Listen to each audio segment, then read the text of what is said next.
Seja bem-vindo à nossa segunda aula dessa série de vídeos chamados Raízes na Fé. E essa aula está sendo gravada ao vivo, né? Está sendo gravada e sendo transmitida ao vivo. E é um privilégio poder partilhar daquilo que Deus tem colocado no meu coração. Lembrando que são uma série de 10 vídeos, e esses vídeos serão colocados toda quarta-feira. E ao final desse período eu vou estar lançando a aula escrita, e é bem mais completa e bem mais complexa, não no sentido de ser difícil, mas tem muito mais informação que eu não vou conseguir passar em apenas 30 minutos, né? Que o máximo que a gente vai ficar aqui é 30 minutos. Mas é um privilégio ter você aqui. Deixa eu orar pela tua vida. Que o Espírito Santo possa nos agraciar com a sua presença, com a sabedoria que vem do céu e possa ministrar o nosso coração com entendimento sobre a palavra de Deus. A aula, cafezinho, essa aula ela é chamada Nova Vida em Cristo. É a aula número 2 de 10 aulas desse curso. Lá no livro de 2 Coríntios, capítulo 5, versículo 17, diz assim: Portanto, se alguém está em Cristo, é uma nova criação. As coisas antigas já passaram. Eis que surgiram coisas novas. Essa tradução, ela está na NVI. Quando nós olhamos na nova tradução da linguagem de hoje, aqui, diz assim: quem está unido com Cristo é uma nova pessoa. Acabou-se o que era velho e já chegou o que é novo. Lembra que nós falamos na nossa primeira aula sobre sobre a identidade de Cristo, quem era Cristo, né? Essa nova vida em Jesus. Algumas aulas mais para frente nós vamos entrar muito mais na teologia, entendendo historicamente quem foi Cristo, da onde veio toda a descendência de Cristo. Mas se você decidiu por Jesus e está aqui agora assistindo essa aula, eu quero dizer que algo extraordinário aconteceu a partir do dia que você decidiu viver uma vida em Cristo. Algo extraordinário aconteceu nos céus, na terra, na sua vida e na vida da sua descendência. Nós somos justificados não por nossas ações, não somos justificados por sermos bons, mas porque nós fomos amados. E quando nós, olhando para o texto de 2 Coríntios, o texto diz quem está em Cristo. No outra tradução, quem está unido a Cristo. Não basta só falar que acreditamos em Deus, falar que acreditamos na vinda de Jesus, na ressurreição de Cristo, na remissão dos nossos pecados pela cruz, mas é sobre união, é sobre unidade. Se nós olharmos, né, na apostila tem um exemplo sobre a vida de um inseto, né, de uma borboleta. Cada fase da vida dela, ela está totalmente diferente. E isso é chamado metamorfose. Quando nós decidimos andar unidos a Cristo, nós passamos por uma metamorfose da nossa mente. Nós passamos pelo processo de metanoia, que é uma mudança de mente. Novas convicções, novos comportamentos, provavelmente vão gerar novos atritos. Provavelmente vão gerar novos conflitos na sua vida. Lembrando que nem todo conflito é ruim. Sem atrito, nós não teremos fogo. Sem algo que nos mova, nós nunca sairemos da inércia. Então, existem novos comportamentos que nós teremos na nossa vida, e a aula de hoje é uma nova vida em Cristo. Uma nova vida em Cristo não quer dizer que você vai deixar de ser quem você é. Por muitos anos, eu tentei caminhar na religião. Eu tentava andar uma vida religiosa, em uma vida religiosa. O que isso ocasionava? Eu me tornava uma pessoa chata, sisuda, legalista, e eu não entendia o que era uma nova vida em Cristo. Uma nova vida em Cristo, ela não se trata de uma vida com base na condenação, mas ela se baseia em uma vida de liberdade. Liberdade a ponto de escolher.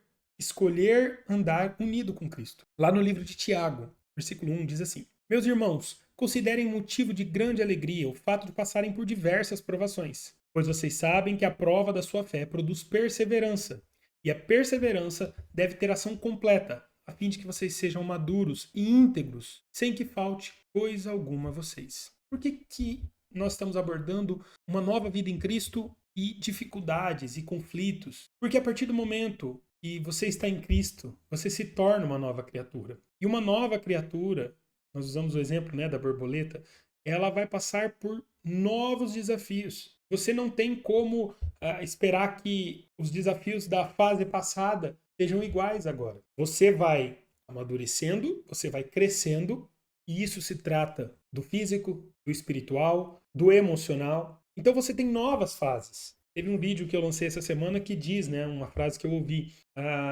não são os pesos que se tornam mais leves, você vai se tornando mais forte. E Tiago está dizendo, considere motivo de alegria. Porque se você está tendo algum tipo de contato, quer dizer que você está indo para uma direção diferente da força que te empurrava. Quando nós olhamos para a física, qualquer mudança de direção que tiver uma força contrária, ela vai ter resistência. Então, quando estamos em Cristo, nós chamamos isso de conversão, né? Quando nós estamos no trânsito, nós podemos fazer uma conversão para a direita, para a esquerda. Você faz uma conversão. Essa conversão é uma mudança de direção. Tem uma frase muito comum que nós ouvimos na nossa vida que é no fundo do poço não tem mais como ir para baixo. E eu descobri que no fundo do poço realmente dá para você cavar ainda mais uns tanto. Tem até como que chama? Um subsolo. Mas se nós pensarmos nessa verticalização, a gravidade ela puxa para baixo. A gravidade ela vai te arrastar para baixo. A nossa vida como um todo, o pecado, nossa carne, as nossas inclinações humanas, elas tendem a nos puxar para baixo, nos puxar para comportamentos que vão trazer prejuízo para a nossa vida. Não só física, às vezes emocionais. Porque existem coisas que no começo parecem ser bom, como a Bíblia diz assim, existem caminhos que para o homem parecem bons, mas no final são caminhos de morte. É igual eu estava agora ali dando comida para o Léo com a minha esposa, a criança ela não gosta de comer salada, se ela pudesse ela comeria doce todos os dias. E naquele momento parece ser muito bom. Só que no final nós sabemos que isso vai gerar diabetes, vai gerar outros problemas, obesidade infantil, enfim. Existem caminhos que Deus viu muito antes de nós. E por isso ele deixou ensinamentos, por isso ele deixou princípios.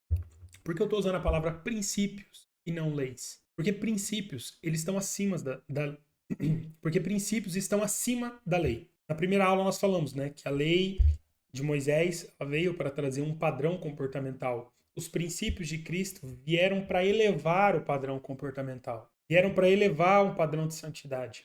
Não justificado pela lei, mas baseado na graça. Mas vamos lá, vamos seguir com a nossa aula. O primeiro ponto que eu quero colocar são esses conflitos da nossa nova vida. E um ponto muito chave é o pecado. O que é pecado? O que é e o que não é pecado? Nós, às vezes, somos levados a entender o pecado da maneira religiosa.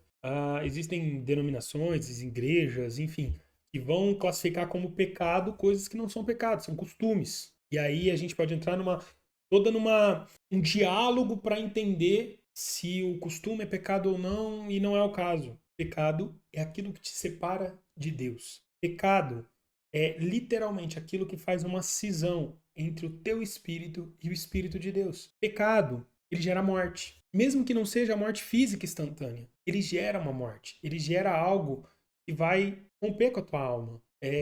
Quando eu olho pelos princípios da psicologia e esse conceito de completude, né, de um ser holístico no sentido de completo, em todas as áreas estão sendo observadas, sentido, o pecado ele gera algo, ele gera uma cisão e o teu espírito ele vai sentir, tua sensibilidade com o tempo vai se perdendo. Em Gênesis 3, 1, 13, nós temos os primeiros relatos ali do que acontece. Mas eu quero ler, perdão, eu falei Gênesis é porque é a base dessa aula. Mas em 1 Coríntios 10, 12 em diante, diz assim: portanto, aquele que pensa que está em pé é melhor ter cuidado para não cair. Tentações que vocês têm enfrentado são as mesmas que os outros enfrentam. Mas Deus cumpre a sua promessa e não deixará que vocês sofram tentações que não tenham força para suportar. Quando uma tentação vier, Deus dará forças a vocês para suportá-la, e assim vocês poderão sair dela.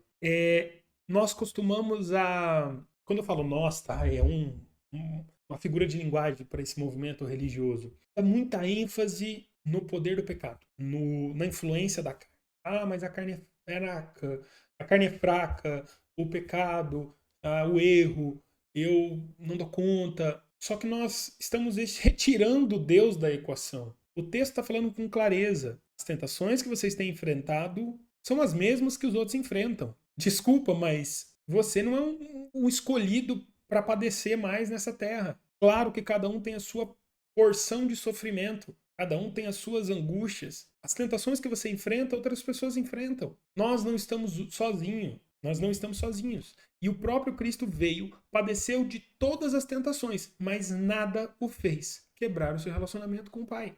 A sua aliança foi inquebrada. Foi o único ser humano que veio nessa terra e não pecou. O texto diz que Deus, ele virá e nos dará força para suportar quando nós não tivermos força, quando nós estivermos fracos. Como diz na palavra, quando eu sou fraco, a sua força se aperfeiçoa na minha fraqueza. Isso não tem a ver com se jogar e achar que Deus vai te tirar de toda a enrascada que você se coloca. Mas está dizendo que a partir do momento que você decidiu andar em uma vida com Deus, Ele vai te dar maneira de resolver cada situação. E tem um segredo. Sabe qual é o segredo? Não lute sozinho.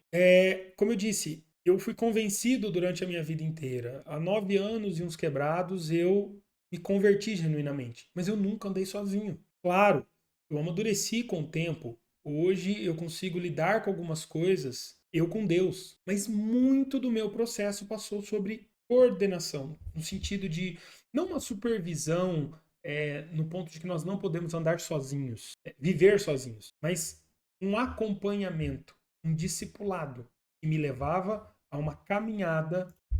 Em Efésios 4, o texto é um pouco maior, mas ali está dizendo, né? Portanto, deixando a mentira, cada um fale a verdade com o seu próximo, porque somos os membros do mesmo corpo. Fiquem irados e não pequem, não deixe que o sol se ponha sobre a ira de vocês, nem deem lugar ao diabo. Então, aquele que roubava, não roube, não sai da boca de vocês nenhuma palavra suja, mas unicamente que for boa para edificação.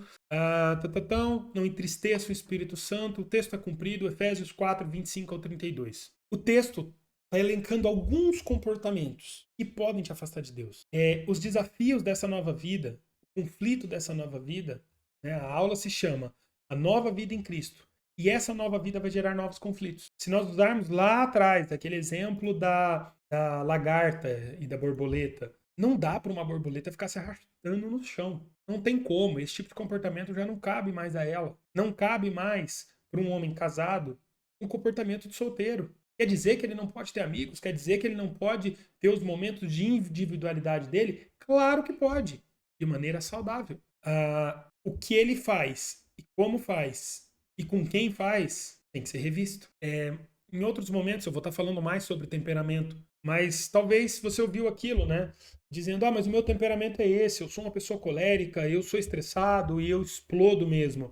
Isso não é uma desculpa para o seu comportamento. Jesus entendia quem era Pedro, entendia que Pedro andava com uma espada em sua cintura, mas aquela espada ela não tinha a função de ferir alguém. Quando Pedro corta a orelha do centurião, Jesus fala, guarda a tua espada. Ele não vai tirar de você as suas características, mas ele quer usar isso para a glória e honra do nome dele.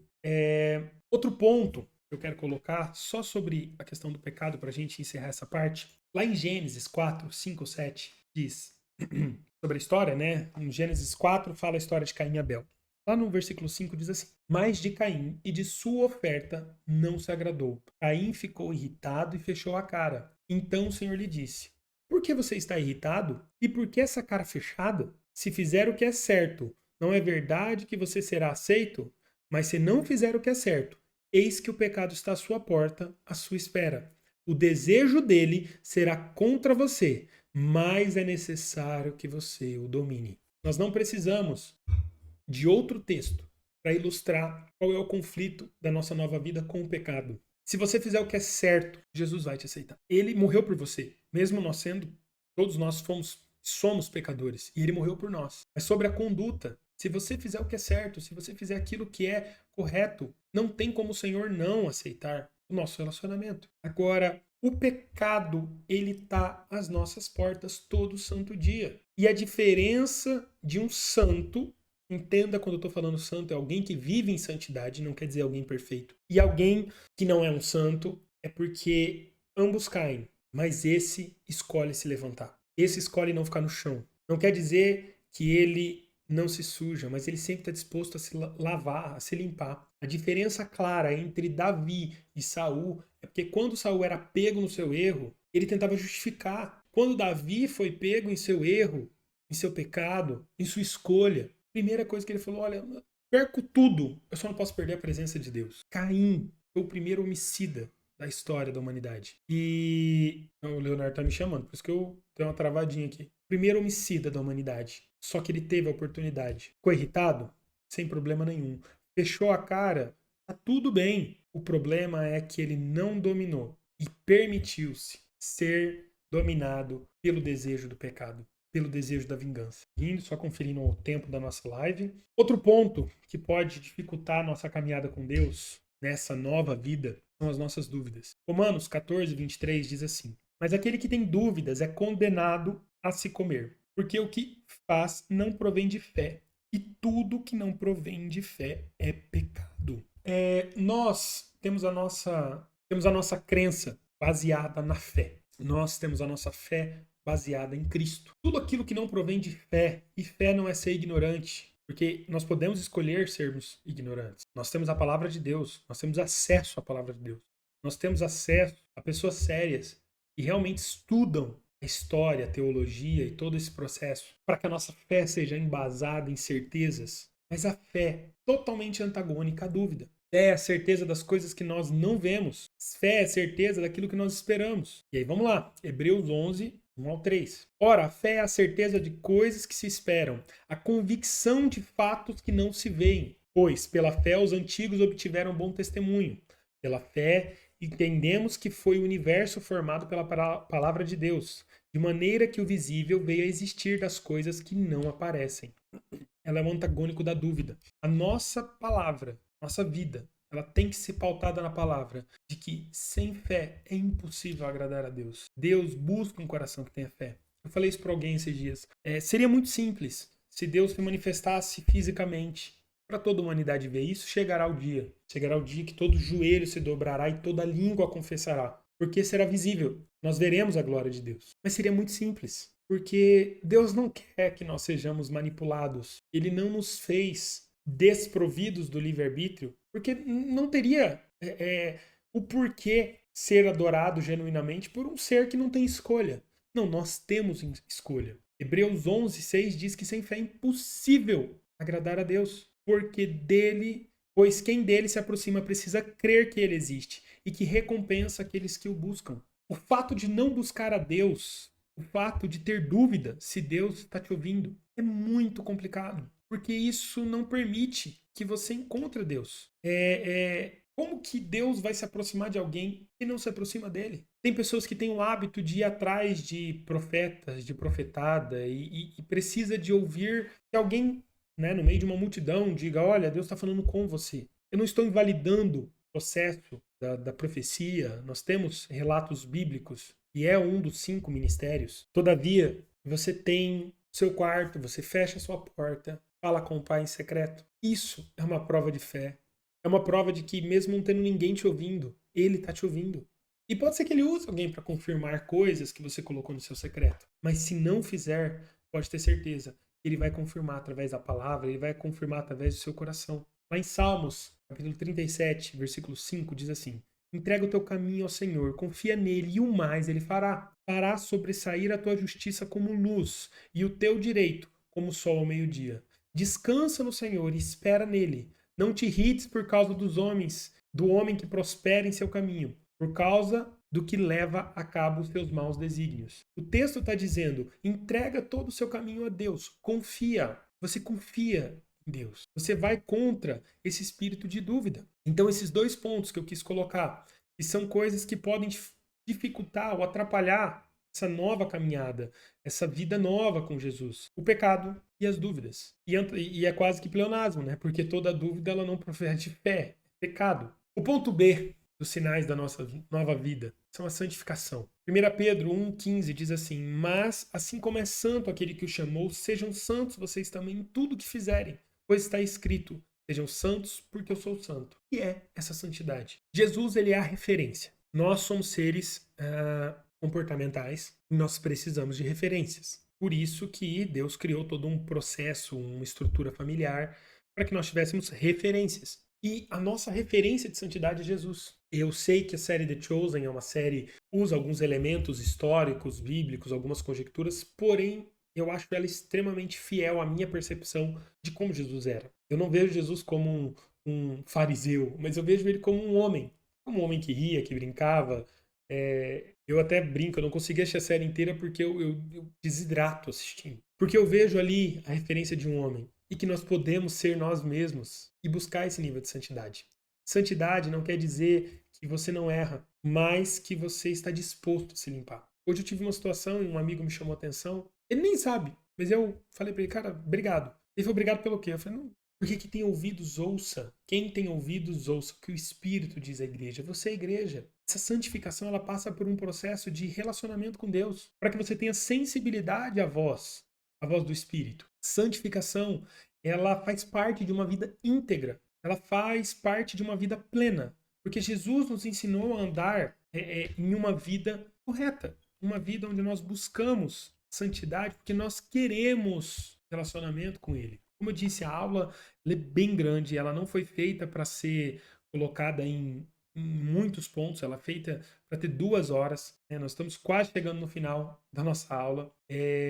Mas olha que legal isso. Definitivamente, nós não somos desse mundo. Embora nós habitemos nesse mundo, nós não somos desse mundo. Se nós vivermos conforme o que o mundo espera de nós, eu te garanto, você vai ter muitos problemas, sejam de saúde de ordem física ou de ordem emocional. Muitas coisas que hoje eu observo, olhando, esquece a religião, olhando pelo lado da psicologia, as psicopatologias, as neuroses, as psicoses, eu olho para elas e vejo, cara, é quebra de princípios. Em algum momento a nossa humanidade caiu e não voltou. Na verdade, nós caímos lá em Adão. E nós tivemos a chance de começar de novo. A natureza do ser humano é uma natureza que nos é antagônica à santificação. Lá no texto de 1 Coríntios, capítulo 6, versículo 9, diz: Vocês não sabem que os perversos não herdarão ao reino de Deus?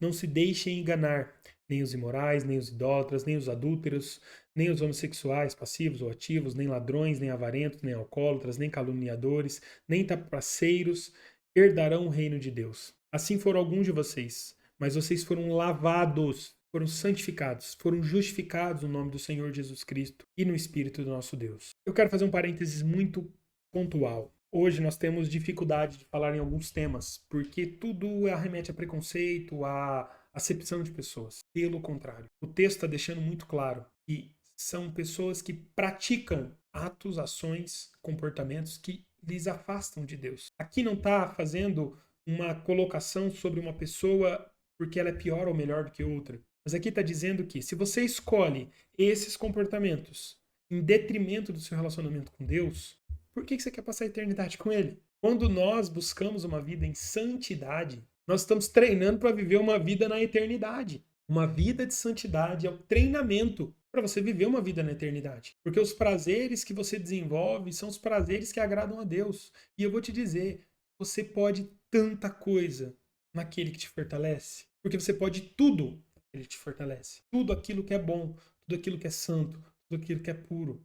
Nós temos um peso da moralidade muito grande, porque fomos ensinados a religião, ensinados, né, a religiosidade e não o relacionamento com Deus. Nós somos remidos, nós somos lavados, nós somos alvejados por Jesus, né? Quando a gente vai lavar, a gente não coloca só sabão, a gente coloca amaciante, alvejante, vanish, tudo para deixar o mais limpo e cheiroso. Jesus fez isso conosco. O que ele não quer é que você saia. Sabe quando ontem a gente lavou roupa, tava secando ali no varal, daqui a pouco eu olhei uma camiseta que escapou e caiu na grama. Eu falei, vai ter que lavar de novo. Imagina quando Deus te lava do teu pecado, limpa você de toda a tua chaga, de tudo aquilo que é fétido, de tudo aquilo que é desagradável. E logo depois, você corre e pula no lamaçal de novo. Sabe, gente, eu vou encerrar essa aula e eu quero orar com vocês. É uma aula um pouco complicada, porque de todos os lados existe um cerceamento da verdade. Mas eu creio que a verdade, ela está na Bíblia. Eu creio que a Bíblia, ela não é antagônica à ciência, mas a ciência, ela veio para confirmar aquilo que o Espírito Santo já ensinou para a gente há muito tempo. Nós somos diferentes. Nós somos lavados, santificados pelo nome que está acima de todo nome, Jesus Cristo. E isso é o que nos permite buscar e ter êxito no nosso processo de santificação. Tenha uma vida coerente. Siga, sim, os mandamentos e ordenanças. E eu te garanto, se você viver princípios, você vai colher promessa. Querido Deus, obrigado por cada pessoa que esteve aqui assistindo essa aula. Eu te louvo, Pai, porque o Senhor nos ensinou a vencer o pecado. O Senhor nos ensinou a nos santificarmos. Nos ensina, Pai, constância no Teu Espírito e que nós possamos viver uma vida livres, com liberdade no Senhor e jamais uma vida libertina, onde nós não sabemos usar a nossa liberdade. Cada pessoa que está assistindo essa aula, em nome de Jesus. Que Deus te abençoe. Até a nossa próxima aula do Raízes na Fé.